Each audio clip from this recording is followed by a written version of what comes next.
১৩৩ কোটি টাকা পাচারের ঘটনায় গ্রেফতার সাদিক এগ্রোর মালিক ইমরান হোসেনের জামিন নামঞ্জুর করে কারাগারে পাঠিয়েছে আদালত।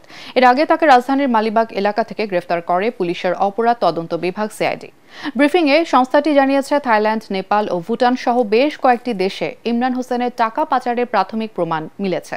এর সাথে জড়িত আরও বেশ কয়েকজন রাঘব বোয়াল। আরও জানাচ্ছেন ইমদাদুল্লাহ বাবু।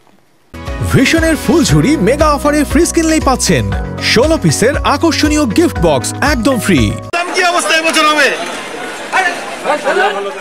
বাংলাদেশে উচ্চবংশীয় গরু ছাগলের প্রবর্তক সাদিক এগ্রোর মালিক ইমরান হোসেন নানা সময় আলোচনায় ছিলেন তিনি।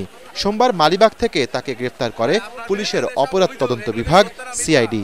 রাজধানীর মোহাম্মদপুরে তার এগ্রো ফার্ম থেকে একটি উচ্চবংশীয় ছাগল সহ 6টি পশু 30 লাখ টাকায় কিনতে এসে আলোচনায় আসে জাতীয় রাজস্ব বোর্ডের সাবেক কর্মকর্তা মতিউর রহমানের নাম।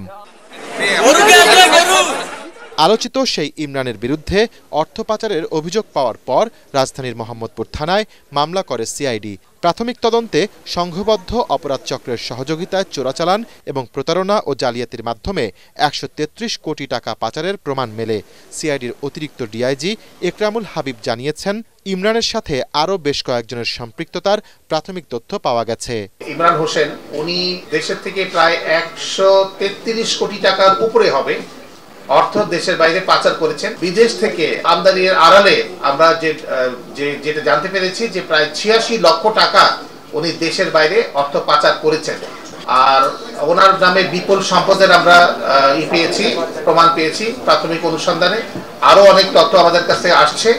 আমরা প্রাথমিক যে অনুসন্ধানগুলো যেগুলো পর্যালোচনা করেছি সেগুলো দেখতে পেয়েছি যে প্রায় ১১ কোটি টাকার উপরে বিভিন্ন ওনার প্রতিষ্ঠানের নামে এফডিআর করে পরবর্তী পর্যায়ে এফডিআর কৃত টাকাগুলো দেশের বাইরে লন্ডার করা হয়েছে। তিনি আরও জানান, সংঘবদ্ধ এই চক্র থাইল্যান্ড, মিয়ানমার, ভুটান ও নেপাল থেকে চোরাচালানের মাধ্যমে গরু এনে দেশে বিক্রি করত।